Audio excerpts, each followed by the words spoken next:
बिस्मिल्लाहिर्रहमानिर्रहीम। Sindhi knowledge factory जा मोज़िज़ मेहमान अस्सलाम वालेकुम। दोस्तों, असी ऐं असांजा दोस्त ऐं भाइर पढ़नि था।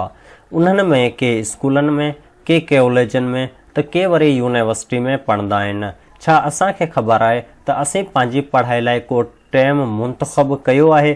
छा असांखे ख़बर आहे त असांजी पढ़ाई लाइ बहितरीनु वक़्तु कहिड़ो आहे? छा असांखे ख़बर आहे त असीं घटि टाइम में कीअं वधीक पढ़े सघूं था? छा असांखे ख़बर आहे असां पंहिंजी पढ़ाई लाइ कहिड़ो टारगेट सिलेक्ट कयो आहे? जी हा दोस्तो, अॼु असीं हिन वीडियो में ॻाल्हि कंदासीं पढ़ाई जे मुतलिक़ त घटि वक़्त में कीअं पढ़ाई कजे, पढ़ाई करण लाइ कहिड़ियूं टिप्स ज़रूरी आहिनि, पढ़ाई करण लाइ असांखे छा करणु घुरिजे। इहो सभु असां हिन वीडियो में डिटेल में अव्हांखे सम्झाईंदासीं ऐं असीं डिस्कस कंदासीं। त अॼु जी क्लास खे ऐं हिन वीडियो खे स्टार्ट करण खां पहिरीं असांजी हिकु इल्तिमास थींदी त जेकॾहिं तव्हां असांजे चैनल ते नया महिमान आहियो त हींअर ई असांजे चैनल खे सब्सक्राइब करो ऐं साथ बेल आइकन जे बटन ते क्लिक करियो त जीअं अव्हांखे असांजी नेक्स्ट वीडियो जी नोटिफिकेशन मिली सघे ऐं हिन वीडियो खे लाइक ज़रूरु कजो। हा दोस्तो, त असीं ॻाल्हि करे रहिया हुआसीं पढ़ाई जे मुतलिक़ त पढ़ाई कीअं कजे, छा कजे। दोस्तो, सभ खां पहिरीं आउं तव्हांखे इहो ई चवंदुसि नंबर 1 में त पढ़ाई करण लाइ अव्हांखे सभ खां पहिरीं पंहिंजो टाइम चूंडणो आहे त असां 24 कलाकनि में कहिड़े टाइम फ्री थियूं था, उहो कहिड़ो टाइम आहे जंहिंमें असीं पढ़ाई करियूं, यानी कि असांखे टाइम सिलेक्ट करिणो आहे। नंबर ॿी ॻाल्हि इहो आहे त अव्हांखे उहो टाइम सिलेक्ट करिणो आहे जंहिं टाइम ते अव्हांजो दिमाग़ रिफ्रेश हुजे, यानी अव्हां जेको आहे सो फुल मूड में हुजो, अव्हांखे ना का बोरिंग हुजे, ना कंहिं कम जी टेंशन हुजे, बिल्कुलु फ्री टाइम हुजे, अव्हांजो दिमाग़ बिल्कुलु रिफ्रेश हुजे, उन्ही टाइम खे असां सिलेक्ट करिणो आहे। जेकॾहिं असांजो रेगुलर उहो साॻियो टाइम नथो हुजे, यानी कि उन साॻिए टाइम ते असांजो माइंड फ्रेश न हूंदो आहे या उन साॻिए टाइम ते असांखे रोज़ु फ्री टाइम नथो मिले, त असां ॾींहं में को बि अहिड़ो मिनट हुजे, को बि अहिड़ो टाइम हुजे जंहिं ते असांजो दिमाग़ रिफ्रेश थिए, असांखे पढ़ाई जे मुतलिक़ जेको आहे सो टैलेंट हुजे, असांखे पढ़ाई जे मुतलिक़ जेको आहे सो फुल मूड हुजे, त उहो टाइम असांखे सिलेक्ट करिणो आहे ऐं उन्ही टाइम ते असांखे स्टडी करणी आहे। हाणे असीं ॻाल्हि कंदासीं नंबर 3 में त अव्हांखे पढ़ाई स्टार्टिंग में 2, 3, 5, 10, 15, 20 मिनट ईअं स्टार्ट करिणो आहे, यानी कि पहिरें ॾींहुं अव्हांखे 10 खां 15 मिनट पढ़ाई करणी आहे, ॿिए ॾींहुं अव्हांखे 20 मिनट, टे ॾींहुं अव्हांखे 30 मिनट, चौथे ॾींहुं अव्हांखे 40 मिनट या 5-5 मिनट, 2-2 मिनट अव्हांखे पंहिंजी रेगुलर पढ़ाई में वधाइणा आहिनि।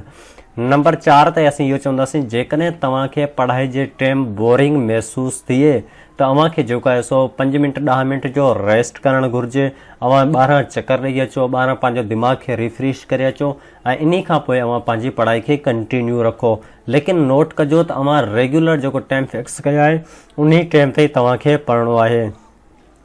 इन खां पोइ असीं इहो चवंदासीं जेकॾहिं तव्हांखे बोरिंग बिल्कुलु थियणु लॻणु लॻे त उन टाइम अव्हां पंहिंजी स्टडी खे छॾे ॾियो ऐं नेक्स्ट डे जेको आहे सो कंटिन्यू करियो।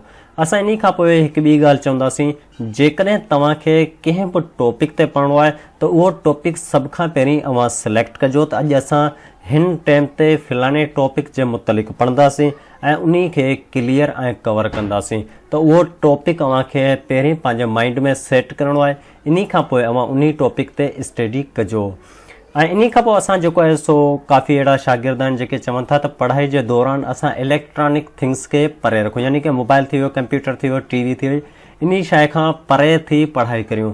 जी हा दोस्तो, इहो बिल्कुलु सही आहे त इन खां परे थियूं, लेकिन असां तव्हांखे चवंदासीं त जेकॾहिं तव्हां इंटरनेट सां कनेक्ट हूंदा त तव्हांखे पंहिंजे टॉपिक खे क्लियर करण में एतिरो वक़्तु न लॻंदो ऐं उहो टॉपिक तव्हांजो बिल्कुलु डिटेल में क्लियर थींदो। मिसाल त अॼु असांजो को बि टॉपिक आहे, लॉ ऑफ मोशन थी वियो, ग्रेविटी थी वई या इक्वेशन थी वई मैथ जे हिसाब सां, इन खां अलावा एसे में अलामा इक़बाल थी वियो, को बि असांजो टॉपिक आहे, उन टॉपिक जे मुतलिक़ असां इंटरनेट ते रिसर्च करियूं, इंटरनेट ते उन जी ॻोल्हा करियूं, उन में जेको मेन टॉपिक आहिनि उन्हनि जी रिसर्च करियूं। त इन दौरान असांखे इंटरनेट जी ज़रूरत पवे थी, कंहिं उस्ताद खे फ़ोन करण जी ज़रूरत न आहे, त उहो असीं इंटरनेट तां उन डेटा खे जेको आहे सो कलेक्ट करे ऐं असां पंहिंजे टॉपिक खे डिटेल में क्लियर करे सघूं था। अॻिते असां इहो ई चवंदासीं त अवां टॉपिक खे जेको बि रिसर्च करणी आहे, टॉपिक जा जेके बि मेन पॉइंट तव्हांखे फाइंड आउट करणा आहिनि उहे स्टडी करण खां पहिरीं करियो, ताकी स्टडी करण जे दौरान अव्हांखे वधीक टाइम वेस्ट न थिए। छो जो इंटरनेट ते टाइम वधीक वेस्ट थी सघे थो ऐं इन सां अव्हांजो जेको आहे सो मूड अलॻि तरह ते वञी सघे थो, यानी कि अव्हांजो मूड जेको आहे सो ऑफ ऑन थी सघे थो। त असांखे जंहिं बि टॉपिक खे क्लियर करिणो आहे उन टॉपिक खां 5-10 मिंट पंहिंजे स्टडी टाइम खां पहिरीं उन ते जेको बि इंफॉर्मेशन आहे उहो हासिल करियूं, पंहिंजी कॉपी ते जेको आहिनि सो मेन शयूं लिखे छॾियूं, या वरी उन मेन जेके बि ॻाल्हियूं हुजनि उन जो असीं स्क्रीन शॉट वठे छॾियूं त असांखे पंहिंजे टॉपिक खे क्लियर करण जे दौरान असांखे एतिरो टाइम वेस्ट न थी सघे। इन खां पोइ असीं इहो ई चवंदासीं त टॉपिक जेको बि हुजे उन जी रिसर्च कजो। इन टॉपिक खां अॻिते रिसर्च करण जी ज़रूरत न आहे, अव्हांजो टाइम ज़रूरु वेस्ट थी वेंदो। इन खां पोइ असां तव्हांखे चवंदासीं त पढ़ाई करण दौरान अव्हां अहिड़ी जॻह ते वियो जिते शोर न हुजे, यानी कि अव्हांजा घर जा जेके बि फैमिली मेंबर आहिनि उन्हनि जी अच वञु घटि हुजे, शोर न हुजे, बिल्कुलु इंडिविजुअली पढ़ो, ग्रुप में पढ़ो। लेकिन ग्रुप में जेको आहे सो लाफिंग जाम थी वेंदी आहे, जेको आहे सो मश्करी मज़ाक में अची वेंदा आहिनि कॾहिं स्टूडेंट। त जेकॾहिं अव्हां इंडिविजुअली उहे 5 खां 10 मिंट 20 मिंट 25 मिंट इंडिविजुअली वेही रिसर्च करे उन टॉपिक खे जेतिरो डिटेल में ऐं डीपली क्लियर कंदा त उहो अव्हां लाइ एतिरो बहितरीनु थींदो ऐं अव्हां लाइ एतिरो जेको आहे सो ईज़ी पवंदो इन फ्यूचर। अॻिते इन खां पोइ असीं तव्हांखे इहो चवंदासीं त जेको कुझु तव्हां पढ़ियो, जेका कुझु नॉलेज अव्हां कलेक्ट कई, जेको आहे सो कंज़्यूम कई पंहिंजे माइंड में, उन खे अव्हां नेक्स्ट डे जेको आहे सो रिवाइज़ कजो। थोरो 2 मिंट 3 मिंट उन खे रिपीट कजो, रिवाइज़ कंदो, ताकी अव्हांजी मेमोरी जेको आहे सो सेव थी सघे ऐं उहो अव्हांखे विसरी न सघे। अॻिते इन खां पोइ असां तव्हांखे इहो चवंदासीं त अव्हां जेको आहे सो कंहिं बि हिकु टॉपिक हुजे त उन जे रिलेटेड ॿिया बि टॉपिक जेके आहिनि सो अॻिते 2-3 ॾींहंनि में क्लियर कंदा करियो, ताकी उन जी जेके बि रिलेटेड हुजे, जेके बि सराउंडिंग जेके टॉपिक हुजनि उहे सभई अव्हांजा कलेक्ट थी वञनि, अव्हांजे दिमाग़ में सही सेव थी वञनि ऐं अव्हां जेको आहे सो उहा जेका बि डेटा हुजे उहा पंहिंजे दिमाग़ में जेको आहे सो कलेक्टिंग करे सेव करे छॾियो त बहितरु रहंदो। अॻिते लाइ असां इहो चवंदासीं त जेको बि असीं पढ़ाई करियूं था, जेतिरो बि असां पंहिंजी पढ़ाई ते टाइम जेको आहे सो वेस्ट कंदा आहियूं, उहो असां जेकॾहिं पंहिंजी महिनत सां ऐं पंहिंजे फ़ाइदे लाइ वेस्ट कंदासीं उहो बहितरु रहंदो। असांखे पढ़ाई करणी आहे इल्मु खे वधाइण लाइ, असांखे नौकिरी लाइ नाहे पढ़णो, असांखे पढ़ाई करणी आहे इल्मु पिराइण लाइ, ताकी असां जेको आहे सो फ्यूचर में कुझु करे सघूं। जेकॾहिं असांखे डिग्री लाइ पढ़णो आहे त असांखे अहिड़े टॉपिकनि जी रिसर्च नाहे करणी, पंहिंजे घर में जेको आहे सो स्टडी खे टाइम नाहे ॾियणो, असां फ़क़ति जेको आहे सो कुझु रिश्वत ॾेई डिग्री हासिलु करे सघूं था। लेकिन असांखे पढ़ाई करणी आहे कुझु थियण लाइ, पंहिंजे इल्म खे वधाइण लाइ, त असांखे जेको आहे सो पंहिंजी मोहबत मन ऐं जेको आहे सो दिलि सां पढ़ाई करणी पवंदी। इन खां अॻिते असां तव्हांखे इहो चवंदासीं जंहिं टॉपिक ते जेका बि तव्हां स्टडी कई आहे बहितरु इहो थींदो तव्हां पंहिंजे दोस्त सां उहा इंफॉर्मेशन शेयर करियो ऐं अव्हां पंहिंजे दोस्त सां इन जे मुतलिक़ डिस्कस करो त उहो अञा बि बहितरु रहंदो। असां तव्हांखे कुझु मेन पॉइंटूं ॿुधायूं था। तव्हांखे ख़बर हूंदी त पढ़ाई जेकॾहिं इंडिविजुअली कंदा त उहो बहितरीनु आहे, जेकॾहिं अव्हां शोर में कंदा तव्हांखे जेतिरो तव्हांखे इंडिविजुअली में यादि थींदो या इंडिविजुअली में जेतिरो तव्हां कंज़्यूम कंदा ओतिरो तव्हां शोर में न करे सघंदा।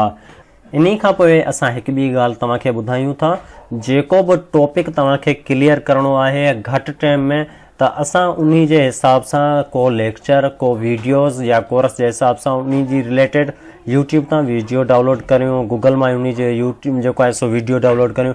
छो जो वीडियो में जेका ॻाल्हि असीं ॾिसूं था, जेका ॻाल्हि असीं ॿुधूं था, उहो सिखणु ऐं उहो सम्झण में असांखे तमामु घटि टाइम लॻंदो आहे, जेतिरो पढ़ण में लॻे थो कंपेयर टू स्टडी जेको आहे सो असीं वॉचिंग करे जेका नॉलेज असीं कंज़्यूम कंदा आहियूं उहो वधीक हूंदी आहे। यानी कि असीं पढ़े जेका शइ 30 मिंट में हासिलु कंदासीं उहा असां वीडियो में 5 मिंटनि में हासिलु करे सघूं था। असां पंहिंजो टाइम जेको आहे सो सेव करे सघूं था।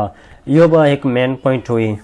त अॼु जी वीडियो में असां इहो ॻाल्हि कई हुईसीं त असांखे स्टडी करण लाइ को मख़सूसु टाइम सेट करिणो पवंदो जंहिं ते असांखे स्टडी करणी आहे। इन खां पोइ असां जेके बि टॉपिक सर्च कंदासीं, टॉपिकनि खे पहिरीं असां पंहिंजे माइंड में सेट कंदासीं, उन खां पोइ उन टॉपिक ते रिसर्च कंदासीं ऐं उन ते स्टडी कंदासीं, ताकी असांखे जेको कुझु पढ़ूं उहो डिटेल सां कवर थी सघे।